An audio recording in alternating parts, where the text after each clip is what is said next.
Hi friends, Jesus with us ಚಾನೆಲ್ಗೆ ನಿಮಗೆ ಮತ್ತೆ ಸ್ವಾಗತ. ದಯವಿಟ್ಟು ವಿಡಿಯೋವನ್ನು ಸ್ಕಿಪ್ ಮಾಡದೆ ಪೂರ್ತಿ ನೋಡಿ ದೇವರ ವಾಕ್ಯವನ್ನು ಸಂಪೂರ್ಣ ತಿಳಿಯುವಿರಿ.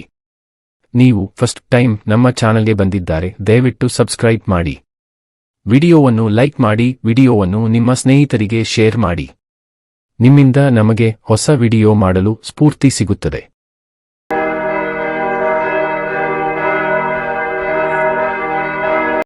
ಯೆಶಾಯನ ಪ್ರವಾದನ ಗ್ರಂಥ ಅಧ್ಯಾಯ 59. ಇಸ್ರಾಯೇಲ್ಯರ ರಕ್ಷಣೆಗೆ ಅವರ ಪಾಪವೇ ಅಡ್ಡಿ.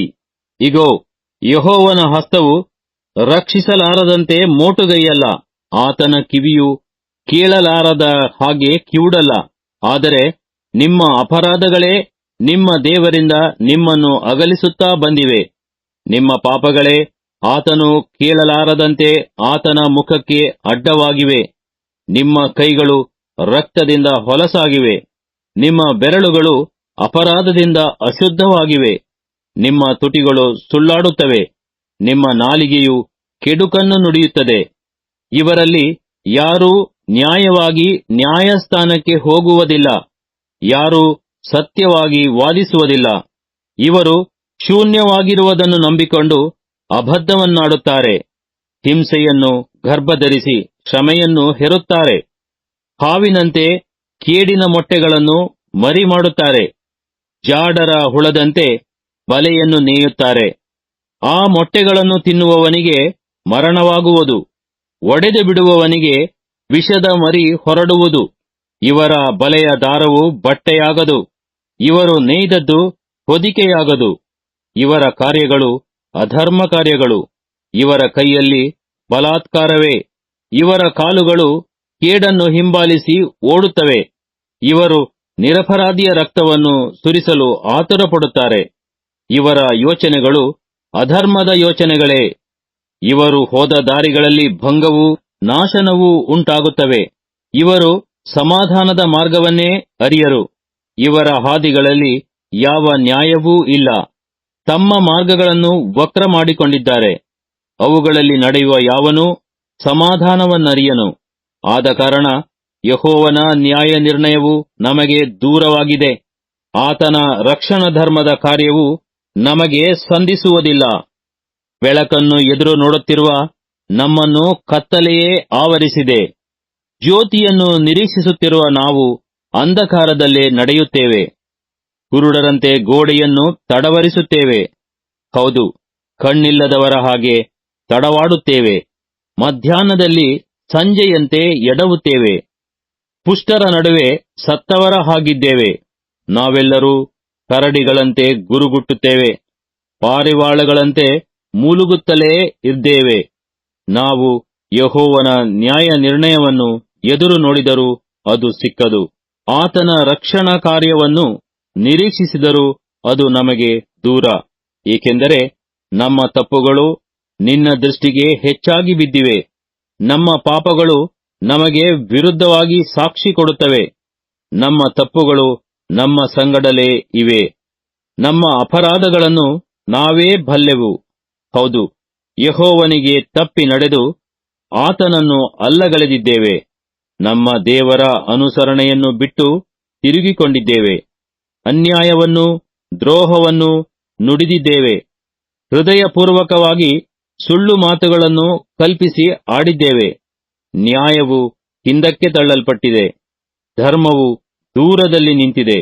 ಸತ್ಯವು ಚಾವಡಿಯಲ್ಲಿ ಬಿದ್ದು ಹೋಗಿದೆ. ಯಥಾರ್ಥವು ಪ್ರವೇಶಿಸಲಾರದು, ಸತ್ಯವು ಇಲ್ಲವೇ ಇಲ್ಲ.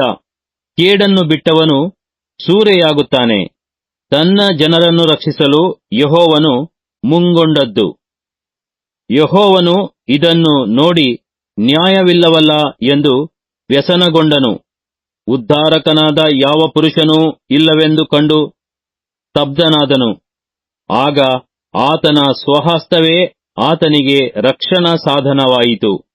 ಆತನ ಧರ್ಮವೇ ಆತನಿಗೆ ಆಧಾರವಾಯಿತು. ಧರ್ಮವನ್ನು ವಜ್ರ ಕವಚವನ್ನಾಗಿ ತೊಟ್ಟು ರಕ್ಷಣೆಯೆಂಬ ಶಿರಸ್ತ್ರಾಣವನ್ನು ಧರಿಸಿಕೊಂಡನು. ರೋಷವೆಂಬ ವಸ್ತ್ರವನ್ನು ಉಡುಪು ಮಾಡಿಕೊಂಡು ಆಗ್ರಹವನ್ನು ನಿಲುವಂಗಿಯನ್ನಾಗಿ ಹಾಕಿಕೊಂಡನು. ತನ್ನ ವಿರೋಧಿಗಳಲ್ಲಿ ಕ್ರೋಧವನ್ನು ಈಡೇರಿಸಿ ತನ್ನ ಶತ್ರುಗಳಿಗೆ ದಂಡನೆಯನ್ನು ವಿಧಿಸಿ ಅವರವರ ಕೃತ್ಯಗಳಿಗೆ ತಕ್ಕಂತೆ ಮುಯ್ಯಿ ತೀರಿಸುವನು. ಕರಾವಳಿಯವರಿಗೂ ಪ್ರತಿಕ್ರಿಯೆ ಮಾಡುವನು. ಹೀಗಿರಲು ಪಡುವಣವರು ಯೆಹೋವನ ನಾಮಕ್ಕೆ ಹೆದರುವರು, ಮೂಡಣವರು ಆತನ ಮಹಿಮೆಗೆ ಅಂಜುವರು. ಬಿರುಗಾಳಿಯಿಂದ ಹೊಡೆಯಲ್ಪಟ್ಟು ಇಕ್ಕಟ್ಟಿನಲ್ಲಿ ಹರಿಯುವ ತೊರೆಯ ಹಾಗೆ ಆತನು ರಭಸದಿಂದ ಬರುವನಷ್ಟೇ. ಆದರೆ ಚೀಯೋನಿಗೂ ದ್ರೋಹವನ್ನು ಬಿಟ್ಟುಬಿಟ್ಟ ಯಾಕೋಬ್ಯರ ಬಳಿಗೂ ವಿಮೋಚಕನಾಗಿ ಬರುವನು. ಯೆಹೋವನೇ ಇದನ್ನು ನುಡಿದಿದ್ದಾನೆ. ನಾನಂತೂ ಅವರೊಂದಿಗೆ ಈ ಒಡಂಬಡಿಕೆಯನ್ನು ಮಾಡಿಕೊಳ್ಳುವೆನು. ನೋಡಿರಿ, ನಿಮ್ಮಲ್ಲಿ ಆವೇಶಿಸಿರುವ ನನ್ನ ಆತ್ಮವು, ನಿಮ್ಮ ಬಾಯಿಗೆ ನಾನು ಕೊಟ್ಟಿರುವ ಮಾತುಗಳು ನಿಮ್ಮ ಬಾಯಿಯಿಂದಾಗಲಿ, ನಿಮ್ಮ ಸಂತತಿಯ ಬಾಯಿಯಿಂದಾಗಲಿ, ನಿಮ್ಮ ಸಂತತಿಯ ಸಂತಾನದ ಬಾಯಿಯಿಂದಾಗಲಿ ಇಂದಿನಿಂದ ಎಂದಿಗೂ ತೊಲಗುವುದಿಲ್ಲ ಎಂದು ಯೆಹೋವನು ಅನ್ನುತ್ತಾನೆ. ಯೆಶಾಯನ ಪ್ರವಾದನ ಗ್ರಂಥ ಅಧ್ಯಾಯ 60. ಯೆರೂಸಲೇಮಿನ ಮುಂದಿನ ಮಹಾವೈಭವವು. ಏಳು, ಪ್ರಕಾಶಿಸು, ನಿನಗೆ ಬೆಳಕು ಬಂತು.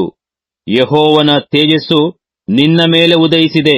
ಇಗೋ, ಕತ್ತಲು ಭೂಮಿಯನ್ನು ಆವರಿಸಿದೆ, ಕಾರ್ಗತ್ತಲು ಜನಾಂಗಗಳನ್ನು ಮುಚ್ಚಿದೆ. ನಿನ್ನ ಮೇಲಾದರೋ ಯೆಹೋವನು ಉದಯಿಸುವನು.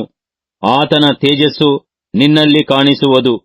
ಜನಾಂಗಗಳು ನಿನ್ನ ಬೆಳಕಿಗೆ ನೆರೆಯುವವು. ಅರಸರು ನಿನ್ನಲ್ಲಿನ ಉದಯ ಪ್ರಕಾಶಕ್ಕೆ ಬರುವರು. ಕಣ್ಣೆತ್ತಿ ಸುತ್ತಲೂ ನೋಡು, ನಿನ್ನ ಮಕ್ಕಳೆಲ್ಲರೂ ಗುಂಪು ಕೂಡಿ ನಿನ್ನ ಬಳಿಗೆ ಸೇರುತ್ತಿದ್ದಾರೆ. ಗಂಡು ಮಕ್ಕಳು ದೂರದಿಂದ ಸಮೀಪಿಸುತ್ತಾರೆ, ಹೆಣ್ಣು ಮಕ್ಕಳು ಕಂಕುಳಿನಲ್ಲಿ ಕುಳಿತು ಬರುತ್ತಾರೆ. ನೀನು ನೋಡಿ ಕಳೆಗೊಳ್ಳುವಿ. ನಿನ್ನ ಹೃದಯವು ಅದರುತ್ತಾ ಉಬ್ಬುವುದು, ಏಕೆಂದರೆ ಸಮುದ್ರ ವ್ಯಾಪಾರ ಸಮೃದ್ಧಿಯು ನಿನ್ನ ಕಡೆಗೆ ತಿರುಗುವುದು. ಜನಾಂಗಗಳ ಐಶ್ವರ್ಯವು ನಿನಗೆ ದೊರೆಯುವುದು. ಉಷ್ಟ್ರ ಸಮೂಹವು, ಮಿದ್ಯಾನಿನ ಮತ್ತು ಏಫದ ಪ್ರಾಯದ ಒಂಟೆಗಳು ನಿನ್ನಲ್ಲಿ ತುಂಬಿರುವವು. ಆ ಸಾರ್ಥವಾಹರೆಲ್ಲ ಕನಕವನ್ನೂ ಧೂಪವನ್ನೂ ತೆಗೆದುಕೊಂಡು ಶೆಬದಿಂದ ಬಂದು ಯೆಹೋವನ ಸ್ತುತ್ಯ ಕೃತ್ಯಗಳನ್ನು ಸಾರುವರು. ಕೇದಾರಿನ ಹಿಂಡುಗಳೆಲ್ಲ ನಿನ್ನಲ್ಲಿ ಕೂಡುವವು.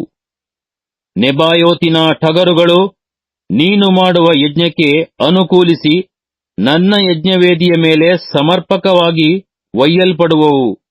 ನನ್ನ ಸುಂದರಾಲಯವನ್ನು ಚಂದಗೊಳಿಸುವೆನು. ಆಹಾ, ದ್ವೀಪ ನಿವಾಸಿಗಳು ನನ್ನನ್ನು ನಿರೀಕ್ಷಿಸುವವರಾಗಿದ್ದಾರೆ. ಮೇಘದೋಪಾದಿಯಲ್ಲಿಯೂ ಗೂಡುಗಳಿಗೆ ತ್ವರೆಪಡುವ ಪಾರಿವಾಳಗಳಂತೆಯೂ ಹಾರಿ ಬರುತ್ತಿರುವ ಇವರು ಯಾರು? ಯೆಹೋವನು ನಿನ್ನನ್ನು ವೈಭವಪಡಿಸಿರುವುದನ್ನು ಕೇಳಿ ತಾರ್ಷೀಷಿನ ಹಡಗುಗಳು ನಿನ್ನ ದೇವರಾದ ಯೆಹೋವನ ನಾಮ ಮಹತ್ತಿನ ನಿಧಿಯೂ ಇಸ್ರಾಯೇಲಿನ ಸದಮಲ ಸ್ವಾಮಿಯ ಸನ್ನಿಧಿಯೂ ಆದ ಸ್ಥಾನಕ್ಕೆ ನಿನ್ನ ಮಕ್ಕಳನ್ನು ಅವರ ಬೆಳ್ಳಿ ಬಂಗಾರಗಳ ಸಮೇತ ದೂರದಿಂದ ತರುವುದರಲ್ಲಿ ಮುಂದಾಗುತ್ತಿವೆ. ವಿದೇಶೀಯರು ನಿನ್ನ ಪೌಳಿ ಗೋಡೆಗಳನ್ನು ಕಟ್ಟುವರು. ಅವರ ಅರಸರು ನಿನ್ನನ್ನು ಸೇವಿಸುವರು. ನನ್ನ ಕೋಪದಿಂದ ನಿನ್ನನ್ನು ಹೊಡೆದು ಬಿಟ್ಟು ನನ್ನ ಕೃಪೆಯಿಂದ ನಿನ್ನನ್ನು ಕರುಣಿಸಿದ್ದೇನಷ್ಟೇ. ಜನಾಂಗಗಳ ಐಶ್ವರ್ಯವನ್ನು ನಿನ್ನಲ್ಲಿಗೆ ತರುತ್ತಿರುವರು. ಅವುಗಳ ಅರಸರು ಮೆರವಣಿಗೆಯಾಗಿ ಬರುತ್ತಿರುವರು. ಇದರಿಂದ ನಿನ್ನ ಬಾಗಿಲುಗಳು ಹಗಲಿರುಳು ಮುಚ್ಚದೆ ಸದಾ ತೆರೆದಿರುವವು. ನಿನ್ನನ್ನು ಸೇವಿಸಲೊಲ್ಲದ ಜನಾಂಗ ರಾಜ್ಯಗಳು ನಾಶವಾಗುವವು. ಹೌದು, ಆ ಜನಾಂಗಗಳು ಹಾಳೇ ಹಾಳಾಗಿ ಹೋಗುವವು.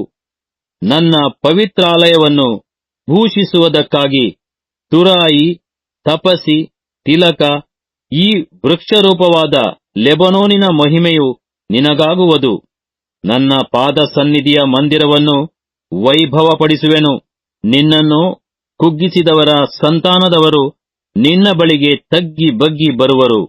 ನಿನ್ನನ್ನು ಅಸಡ್ಡೆ ಮಾಡಿದವರೆಲ್ಲರೂ ನಿನ್ನ ಕಾಲ ಕೆಳಗೆ ಅಡ್ಡಬಿದ್ದು, ನೀನು ಯೆಹೋವನ ಪಟ್ಟಣ, ಇಸ್ರಾಯೇಲಿನ ಸದಮಲ ಸ್ವಾಮಿಯ ಚೀಯೋನ್ ಎಂದು ಕೊಂಡಾಡುವರು. ನಿವಾಸಿಗಳು ಬಿಟ್ಟು ಬಿಟ್ಟ ದ್ವೇಷಕ್ಕೀಡಾದ ಯಾರೂ ಹಾದು ಹೋಗದ ನಿನಗೆ ನಾನು ನಿತ್ಯ ಶ್ರೇಷ್ಠತೆಗಳನ್ನು ದಯಪಾಲಿಸಿ ನಿನ್ನನ್ನು ತಲತಲಾಂತರಗಳವರೆಗೆ ಉಲ್ಲಾಸಕರವಾಗುವಂತೆ ಮಾಡುವೆನು. ನೀನು ಜನಾಂಗಗಳ ಮೊಲೆ ಕೂಸಾಗುವಿ.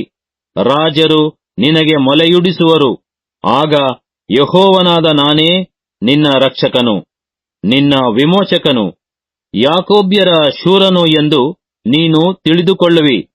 ತಾಮ್ರಕ್ಕೆ ಬದಲಾಗಿ ಚಿನ್ನವನ್ನು, ಕಬ್ಬಿಣಕ್ಕೆ ಪ್ರತಿಯಾಗಿ ಬೆಳ್ಳಿಯನ್ನು, ಮರವಿದ್ದಲ್ಲಿ ತಾಮ್ರವನ್ನು, ಕಲ್ಲುಗಳ ಸ್ಥಾನದಲ್ಲಿ ಕಬ್ಬಿಣವನ್ನು ಒದಗಿಸುವೆನು. ಸಮಾಧಾನವನ್ನು ನಿನಗೆ ಅಧಿಪತಿಯನ್ನಾಗಿ, ಧರ್ಮವನ್ನು ನಿನಗೆ ಅಧಿಕಾರಿಯನ್ನಾಗಿ ನೇಮಿಸುವೆನು. ನಿನ್ನ ದೇಶದಲ್ಲಿ ಬಲಾತ್ಕಾರದ ಸುದ್ದಿಯೇ ಕಿವಿಗೆ ಬೀಳದು. ನಿನ್ನ ಪ್ರಾಂತಗಳೊಳಗೆ ಭಂಗನಾಶನಗಳ ವಾರ್ತೆಯೇ ಕೇಳಬರುವುದಿಲ್ಲ. ಆಗ ದೇವರಕ್ಷಣೆಯು ನನ್ನ ಪೌಳಿಗೋಡೆಗಳು, ದೇವಸ್ತೋತ್ರವು ನನ್ನ ಬಾಗಿಲುಗಳು ಎಂದು ಅಂದುಕೊಳ್ಳುವಿ. ಇನ್ನು ಮೇಲೆ ಹಗಲಿನಲ್ಲಿ ನಿನಗಿರುವ ಪ್ರಕಾಶವು ಸೂರ್ಯನದಲ್ಲ, ಚಂದ್ರನು ನಿನ್ನ ಬೆಳಕಿಗಾಗಿ ಎಂದಿಗೂ ಕಳೆಗೊಳ್ಳನು. ಯೆಹೋವನೇ ನಿನಗೆ ನಿತ್ಯ ಪ್ರಕಾಶನು, ನಿನ್ನ ದೇವರೇ ನಿನಗೆ ತೇಜಸ್ಸು. ನಿನ್ನ ಸೂರ್ಯನು ಇನ್ನು ಮುಣುಗನು, ನಿನ್ನ ಚಂದ್ರನು ತೊಲಗನು. ಯೆಹೋವನೇ ನಿನಗೆ ನಿತ್ಯ ಪ್ರಕಾಶವಾಗಿರುವನು. ನೀನು ದುಃಖಿಸುವ ದಿನಗಳು ಕೊನೆಗಾಣುವವು. ನಿನ್ನ ಜನರೆಲ್ಲ ಸದ್ಧರ್ಮಿಗಳಾಗಿರುವರು. ನನ್ನ ಪ್ರಭಾವಕ್ಕೋಸ್ಕರ ನಾನು ನೆಟ್ಟ ಸಸಿಯಾಗಿಯೂ ನನ್ನ ಕೈ ಸೃಷ್ಟಿಸಿದ ಪ್ರಜೆಯಾಗಿಯೂ ದೇಶವನ್ನು ಸದಾ ಅನುಭವಿಸುವರು. ಚಿಕ್ಕವನಿಂದ ಒಂದು ಕುಶಲವಾಗುವುದು, ಅಲ್ಪನಿಂದ ಬಲವಾದ ಜನಾಂಗವಾಗುವುದು. ಯೆಹೋವನೆಂಬ ನಾನು ಕ್ಲುಪ್ತ ಕಾಲದಲ್ಲಿ ಇದನ್ನು ಬಲು ಬೇಗನೆ ಉಂಟು ಮಾಡುವೆನು.